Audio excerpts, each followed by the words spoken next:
आपके लिए 8th class के क्वेश्चन आंसर लेकर आए हैं। तो चलिए हम शुरू करते हैं। चैप्टर फर्स्ट है, एक लोकतांत्रिक देश को संविधान की आवश्यकता क्यों है। तो इसका उत्तर हो जाएगा, ऐसे कई कारण हैं जिनकी वजह से एक लोकतांत्रिक देश को संविधान की आवश्यकता होती है। जिन बुनियादी आदर्शों के आधार पर हम नागरिक अपने देश में रहने की आकांक्षा करते हैं, उनका उल्लेख संविधान में किया गया है।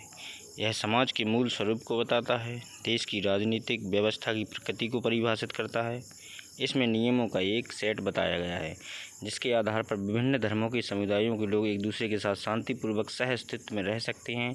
दूसरा, नीचे दिए गए दोनों दस्तावेजों को देखें। पहला कॉलम 1990 के संविधान का है नेपाल के, दूसरा है हालिया संविधान से। 1990 नेपाल का संविधान भाग 7 कार्यपालिका, 2015 में नेपाल का संविधान भाग 7 संघीय कार्यकारिणी, अनुच्छेद 35 कार्यकारी शक्ति नेपाल साम्राज्य की कार्यकारी शक्ति महामहिम और मंत्रिपरिषद में निहित होगी।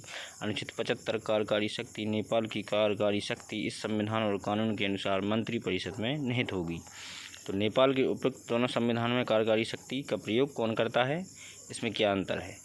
तो इसका उत्तर हो जाएगा, नेपाल के 1990 के संविधान के अनुच्छेद 35 में देश प्रशासन करने, नियम निर्धारित करने और देश का प्रबंधन करने की शक्ति देश के राजा और उसके अधीन नियुक्त मंत्रियों में निहित है।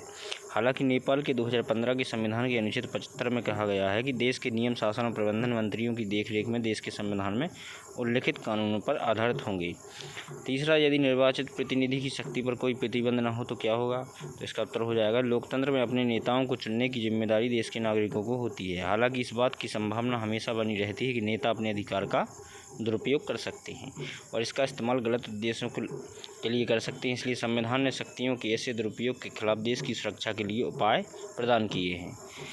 चौथा हो जाएगा, निम्नलिखित में से प्रत्येक स्थिति में अल्पसंख्यक की पहचान करें। एक कारण लिखें कि आप क्यों सोचते हैं कि इनमें से प्रत्येक स्थिति में अल्पसंख्यक के विचारों का सम्मान महत्वपूर्ण है। हमारे देश में देखिए अल्पसंख्यक लोग रहते हैं, तो उनको जानेंगे हम। तो ए है हमारा 30 शिक्षकों वाले एक स्कूल में, उनमें से 20 पुरुष हैं। तो यहाँ क्या हो जाएगा उत्तर, यहाँ अल्पसंख्यक कौन है, स्कूल में पढ़ने वाली 10 महिला शिक्षक।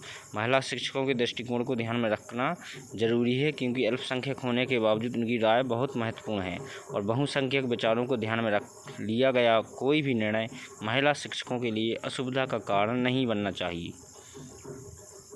बी, एक शहर में 5% आबादी बौद्ध है। तो इसका उत्तर हो जाएगा, यहाँ शहर में 5% बौद्ध आबादी अल्पसंख्यक है, उनके विचारों का सम्मान किया जाना चाहिए, सिर्फ इसलिए कि वे अलग अलग धार्मिक मान्यताओं वाले अल्पसंख्यक हैं, उनका अनादर नहीं किया जाना चाहिए। कोई भी निर्णय बौद्ध आबादी के धार्मिक भावनाओं को ध्यान में रखते हुए लिया जाना चाहिए। सी हो जाएगा हमारा, एक फैक्ट्री मेस में सभी कर्मचारियों में से 80% शाकाहारी हैं। तो एक फैक्ट्री में कितने हैं, 80% शाकाहारी, तो 20% कितने होंगे, मांसाहारी।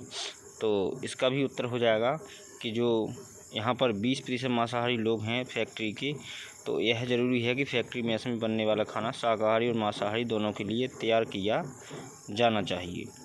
फिर हमारा डी है, 50 छात्रों की एक कक्षा में 40 अधिक संपन्न परिवारों से है।